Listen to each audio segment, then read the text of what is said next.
Of Microsoft really did it, huh?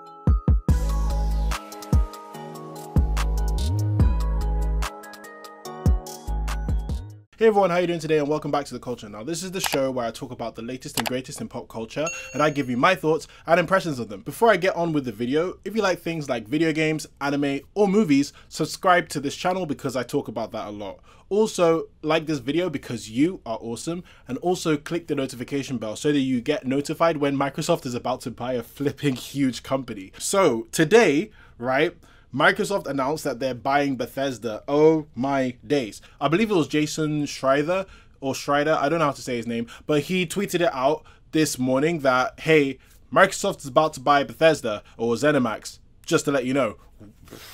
What? I don't think you understand how huge this is. Like, Microsoft bought a whole ZeniMax, not just Bethesda Game Studios. Everything. They bought this whole thing for $7.5 billion, which is crazy. And to be honest with you, I thought at first it was a little cheap for the whole of ZeniMax because, it's ZeniMax. Now that I thought about it, it is fair enough because bear in mind, $7.5 billion is a lot of money. So yeah, crazy, huh? But yeah, this is insane because now Microsoft Game Studios is looking hot right now. Let's not lie. Like, buying the whole of ZeniMax means that you don't just have Bethesda Game Studios, like the guys who make Elder Scrolls and Fallout and Starfield that's coming out. No, you have everything. You have id Software who makes Doom, you have Arcane Studios that makes Dishonored, you have Tango Games Works and other studios as well. Like, basically with Microsoft buying ZeniMax, they've added another 8 publishers to Microsoft Game Studios, or at least 8, which is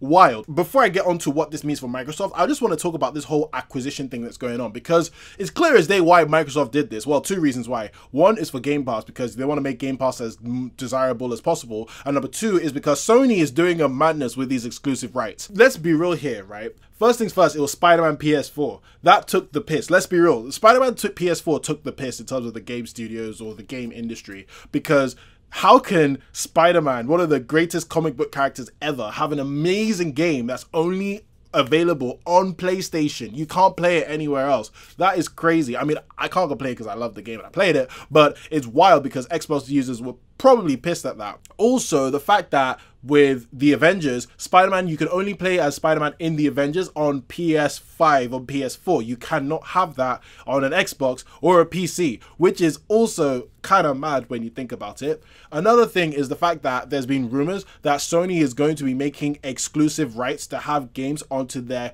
platform for limited times, and or maybe even just have them on their platforms exclusively. So this is kind of like Final Fantasy VII with the exclusive 1-year deal, and now Final Fantasy 16 is a PS5 exclusive, even though it does say it might come to PC soon, but still mainly a PS5 exclusive. And also there's been a rumor that Sony spent $750 million in order to get a franchise exclusively on PlayStation. I don't know if that's Final Fantasy 16, but after Final Fantasy 16 was announced, no one confirmed that $750 million rumor. So the rumors were saying it's on the level of a GTA or Call of Duty. So it could be a madness, right, in PS5. Like, well, there could be one game that's ridiculously huge and PlayStation has the rights to that. And also it's been rumored that PlayStation is going to be doing this a lot more. It's not like PlayStation and Sony are only going to do this a couple of times. It's been rumored that Sony are going to make exclusive deals a lot of the time, so that we should be expecting more of this to happen. So obviously Xbox is looking at this, seeing Sony do a madness with buying studios and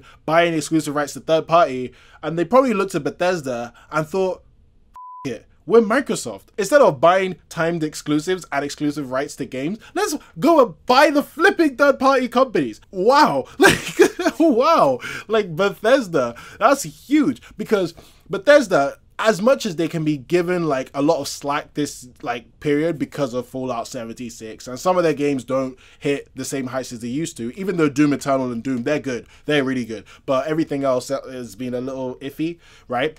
They're still one of the best game developers ever. Like, Bethesda Game Studios, that alone is still one of the best game studios ever. And the fact that Elder Scrolls 6, which, bear in mind, Skyrim is one of the highest selling games ever, right? Elder Scrolls 6 is going to make bank. If they lock that to Xbox, that is wild. The head of Bethesda, I believe it's Pete Hines, right? He stated that with the Bethesda games, it's not like it's going to be 100% exclusive to Xbox. That the games, PS5 games that are already announced, so Deathloop and Tokyo Ghostwire, those are going to be PS5 still. They'll probably come to Xbox later, I believe, but those are still PS5 exclusives as of now, right? And the games that they make or are in production, I guess, are going to be all across the board. So they're going to be playable on all the consoles, but it's going to be a case-by-case basis. So some games they'll look and be like, all right, cool, we can share this to everybody. On some cases, some games they'll be like, I don't want to give this to PlayStation. That's how it's going to run. Fair enough. It's nice of Xbox because we still, PS5 players still get to have those games.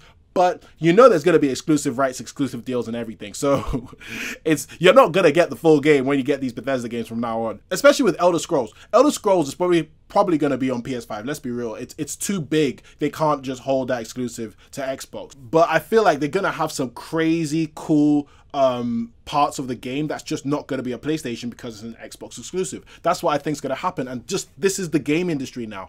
The game industry has changed because, well, Nintendo has always been an exclusive console maker, but Sony went ham on exclusives. Games are the most important thing about a console. That's the reason why you get a console, is to play games.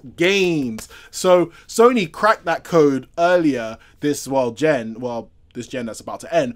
And they realized that, oh, cool, people really love our games. We need to buy more of them. We need to get more exclusives. We need to have domination of this market. So Microsoft, that's why in the last 3 years or so, they've been buying studios like crazy because they realized Sony had all the power of last gen because they had the games, and Microsoft needs to start getting the games, and they're doing a flipping good job, by the way. The fact that they bought Ninja Theory, which has Hellblade, and they'll probably make some grand ambitious games in the future, Obsidian, which has made Outer Worlds and will probably make some grand exclusive games ever, like Avowed, and now has Bethesda, which has 8 or 7 publishers, which has Bethesda Game Studios, and Bethesda Game Studios is a Game of the Year contending studio. Let's be real, let's not get it twisted. Fallout 76 may have sucked, but let's be real, the other games they've made, they've been almost Game of the Year contenders, if not Game of the Year, right?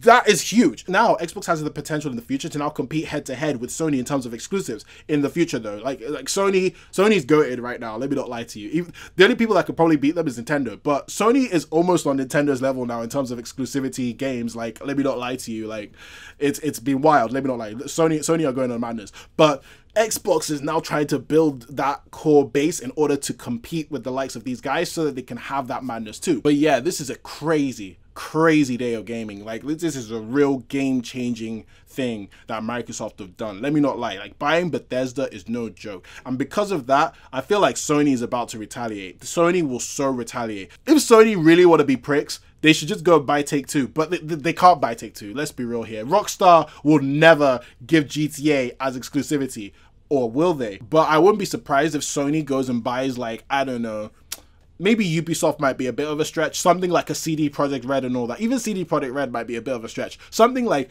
a little bit below the Ubisofts, Bethesdas, the Activision. Something a lower tier from that. I wouldn't be surprised if they bought that. And to be fair, it was rumored that Microsoft might have bought WB when it was listed in the market for sale. I don't know. Maybe PlayStation might buy that.